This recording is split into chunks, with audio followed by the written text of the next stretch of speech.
పశ్చిమ గోదావరి జిల్లా ఉండి నియోజకవర్గంలో ఆక్వా రైతులకు మద్దతుగా వైఎస్ఆర్సీపీ నిరసన కార్యక్రమం నిర్వహించింది. చరిత్రలో మొదటిసారి ఆక్వా రైతులు రోడ్డుపైకి వచ్చి ధర్నా చేస్తున్నారని వైఎస్ఆర్సీపీ నేతలు తెలిపారు. సిండికేట్గా మారిన ఫీడ్ కంపెనీలకు ప్రభుత్వ అండదండలున్నాయని ఆరోపించారు. ఆక్వా రైతులు సంక్షోభంలో కూరుకుపోతే ఒక్క కూటమి నాయకుడు కూడా స్పందించడం లేదన్నారు. ఆక్వా రైతులకు వైఎస్ఆర్సీపీ అండగా ఉంటుందని, వారి తరపున పోరాటం చేస్తామన్నారు.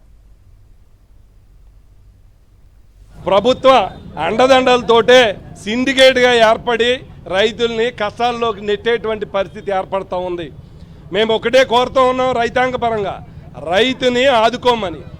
ఎందుకనంటే 42% భారతదేశంలోనే అత్యధికంగా ఈ రాష్ట్రానికి ఆక్వా రంగం పూర్తి ఎకానమీ ఇస్తూ ఉంది. ఇలాంటి ఆ డాలర్లు కురిపించేటువంటి ఆక్వా రంగాన్ని చిన్నచూపు చూడొద్దని కోరుతా ఉన్నాం.